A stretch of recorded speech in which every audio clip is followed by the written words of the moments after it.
I was just reflecting on this at the outset of 2021, the beginning of this year. I don't know about you. My guess is that we all kind of believe that we would never have to go through what we went through in 2020 again, and here we are. In the lockdown. It's just crazy. But I want to reiterate. I think it's important at times when things are difficult to be optimistic. I do believe 2022 is going to be better. And one of the biggest things I look forward to, and I know many of you do as well, and that is opening up of international travel, because it's amazing how many of our church members have family overseas, and we've been unable, completely restricted in being able to stay in physical contact. Haven't been able to visit them. My parents fortunately visited us in February before the lockdown. Amazing, the original one back in 2020. So it hasn't been too long, but I generally try to visit them or have them visit me every 1 to 2 years. So I am keen for 2022 to be able to go visit my family overseas. And I know there's a number of you that are feeling that way, but hopefully that will happen. Well, this week I was invited to conduct the funeral of a woman named Valerie Wall. She was 89 years old. I want to tell you a little bit about her story because it was so remarkable, and I was so honored to be part of this funeral. I didn't know her. What happened was her daughter sent a message via traditional funerals asking if they could have an Adventist pastor conduct her funeral. And traditional funerals asked John Rabbis, and he gave them my name. And so then I made contact with them. This is the end of the week before. And sure enough, that's what they wanted. Well, Valerie Wall was a remarkable person. She was 89 years old. She, at 13, stopped school and started work as a stenographer, trained to be a stenographer. At 17, she married. And then over the next, I think, 9 years, she had 4 children. But before 10 years, before she could celebrate her 10th year wedding anniversary, her husband got very ill and died. And this was back in the 40s, 50s. It was a long time ago, at a time where there just wasn't the social support, that there is today. So this family, this woman, had to somehow figure out how to get support her family to survive.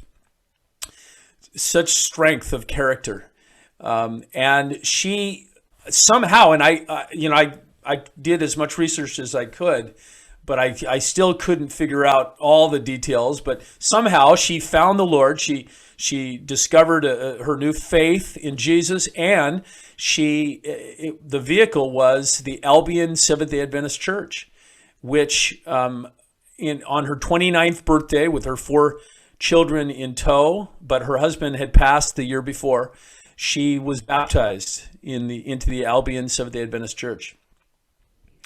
Well, after that, I'm not really sure what happened, because again, I didn't get to talk to her, but somehow she drifted from the church, and there could be a million reasons why, but she pretty much lost touch with the church.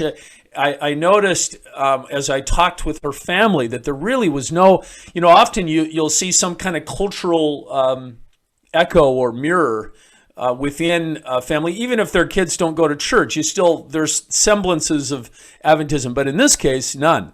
Completely, really pretty, irreligious, nice people. It wasn't anything like that, but just had no connection with the church at all. And what happened was that as she, in her dying last couple of months and certainly the last couple of weeks, she made it abundantly clear that she wanted to have her funeral conducted by a Seventh-day Adventist minister.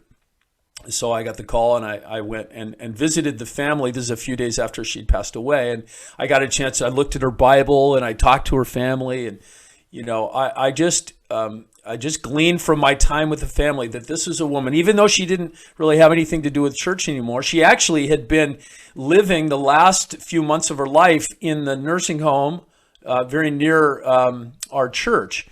But looking at her Bible, she clearly had an incredibly strong faith. Hundreds of texts underlined in this big KJV Bible with blue and red ink pens clearly she used a ruler and just highlighted all these texts, especially a lot of favorite ones for Seventh-day Adventists. And as I, read through her Bible, prepared my message for her funeral, I must admit I got, emotional at times, especially as I was conveying it, even though I didn't know her. But I was so moved by, for Valerie, preparedness, and that's what we're talking about today. For her, one of the final things she needed to do, was to ensure that her daughter arranged for an Adventist pastor to give her her funeral message. Now, this, wasn't about me because she didn't know who I was, but she had some confidence. There was some confidence that, a pastor would be able to convey the hope that she held within. This is such a beautiful thing. She lived out this message. I mean, her kids told me that much, that she clearly embodied, a saint. But she felt that the final thing was to be able to have somebody articulate the gospel as she understood it to her family. And what a family. And she was 89 years old. She had 4 children, the 4 children I mentioned. Sorry, and I failed to mention that after that 10 years, a couple years after she got baptized and became a Seventh-day Adventist and started attending that church, she met and married a man named Ron, who she stayed together with for 53 years. He actually was at the funeral. He has dementia now, but he came to the funeral. He's 95. He brought 5 children, so they had 9 kids altogether. I mean, you're talking about the Brady Bunch. This is even more. And then they ended up having 25 grandchildren, who then had 53 great-grandchildren. And then another 8 great-great-grandchildren got to say goodbye to their Nana. A total of 95 descendants still living when she passed away. And now that kind of helps us understand why it was so important for her that even in death, that the gospel, the hope that she had within, that she was waiting for Jesus in the grave, for Jesus to come back, that message, that unique understanding of Scripture and what happens when you die needed to be shared in her funeral. As I say, I got emotional as I thought about that the level of preparedness, that desire for her to be able to maximize every opportunity to ensure that her family heard, what she held so dear. A couple of weeks ago, I preached on the subject of the parable of the 10 bridesmaids. And the idea of that parable all kind of boiled down to the very last sentence where Jesus said, watch out, because you don't know when I'm going to return. And I finished that by talking about, there's different ideas or ways that we can be ready. In our question time, I want us to explore a little bit of this. We didn't get a chance to do that in a traditional sermon. The beauty of Zoom is that we can now have, in a minute, we're going to break out. We're going to talk about what that meant. But I used this example, and I didn't quite get there 2 weeks ago. I noticed that this part of my notes I didn't get to, but I want to paint this picture. When we're talking about readiness, one of the illustrations that comes to my mind is that of kind of military readiness. Like if you've watched, and there's a lot of movies that kind of have a military theme, right? I'm thinking one of my favorites was the movie called, what was that called? Black. Oh, I can't. I just forgot the name of the movie, but it's all about. This is a true story about the American soldiers who went back to Black Hawk Down. Black Hawk Down. My wife saves the day. Thank you for unmuting. Black Hawk Down, because I've watched it several times. Yeah.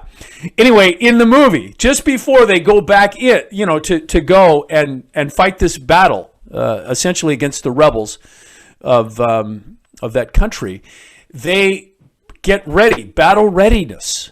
And so there's this scene, and this is a common thing in Hollywood movies, when there's some kind of a war theme. The guys are sharpening, they're preparing their weapons. They're making sure it's clean. I've never had a firearm. I know that sounds strange because I am from the U.S., but never had anything to do with guns. But my understanding would be, some of you have, is there's a bit of work to ensure that gun is going to fire. You can't take any chances. It's got to be all ready to go.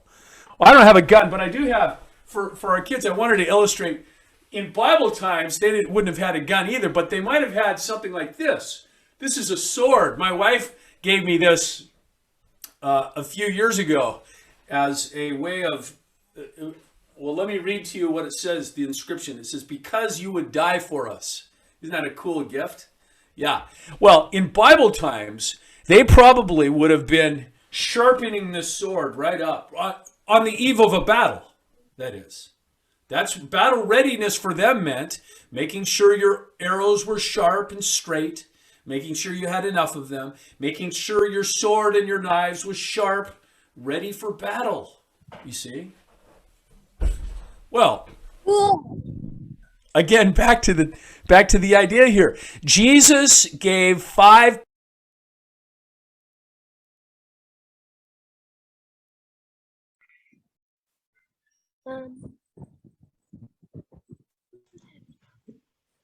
You muted yourself, Casey.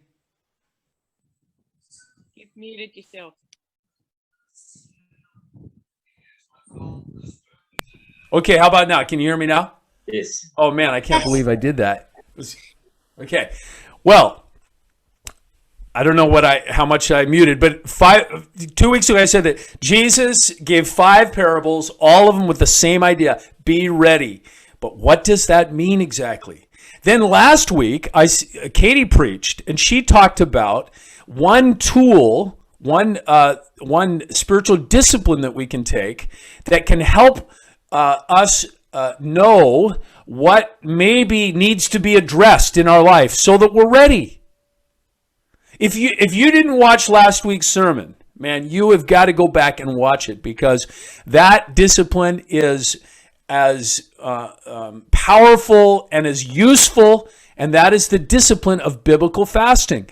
Now, that was Katie's sermon. I didn't say much, but I will say this, that I believe so strongly in the power of biblical fasting to kind of wake someone up to what God wants to do, that as we move into 2022, I want to look at ways that we as a church can do this.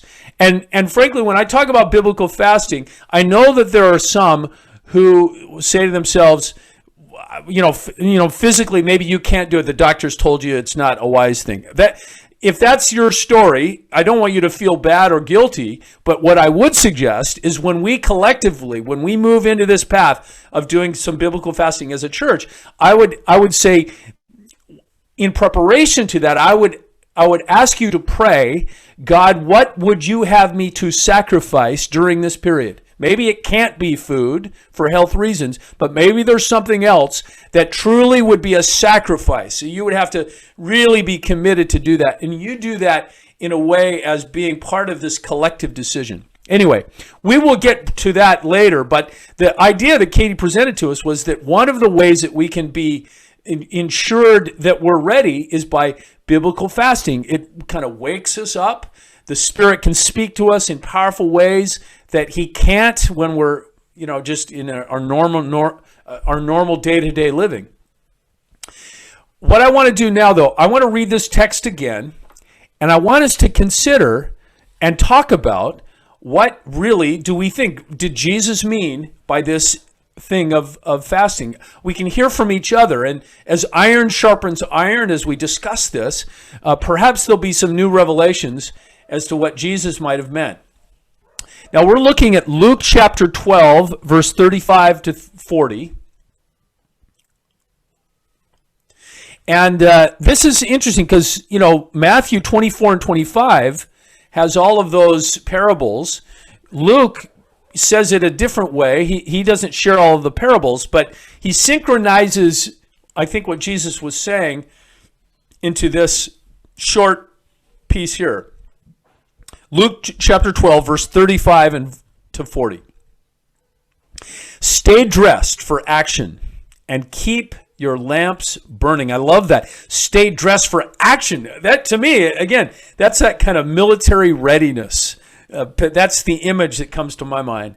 And be like men who are waiting for their master to come home from the wedding feast, so that they may open the door to him at once when he comes and knocks.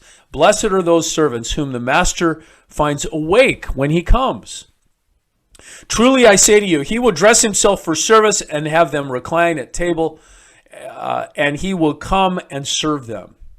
If he comes in the second watch or the third and finds them awake, blessed are those servants. But know this, if the master of the house had known at what hour the thief was coming, he would not have left his house to be broken into. You must also be ready, for the Son of Man is coming at an hour you do not expect. Now, I love what Luke's spin on this is, essentially he's drawing out the optimism of this promise, where Jesus is saying, if Jesus comes and you're ready, that'll be a wonderful thing. You'll be blessed. So at this point, I want us to break into our groups, and this is the question I want you to think about, talk about. What did Jesus mean by his repeated warnings to be ready for his second coming? I don't think that there's a more important thing for us to think about, because he said it so many times. And the other thing is, I think that there is a way of being ready that we don't have to be nervous or paranoid. That's an important point too. I hope that comes out through your groups. I don't want our church members, my sheep, to be constantly worried that they're not ready. I don't think that that's God's intention. So I think that as we talk about this, we should be able to come to some denominators, some common ideas as to how we can be assured that we're ready. Look, it's always a sharpening thing, right? I mean, every battle that soldiers go in, they've got to make sure their tools are sharp, that the guns are ready to go. And so there is that constant kind of prep, but we don't need to be fearful of it. God is with us. Here's the second part of this question. So what did Jesus mean by his repeated warnings to be ready for his second coming? A second point would be, what can you do to increase your readiness for Jesus' return? What can you do to increase your readiness for Jesus' return? And then secondly, how can our church help people get ready? Both our own people as well as those in the community. Now, that's an interesting question, because we tend to push it towards, the minister, it's his sermon. But no, let's go beyond that. What can we do as a church? What can you do as a church member to help other people get ready, whether they be our own people or people in the community?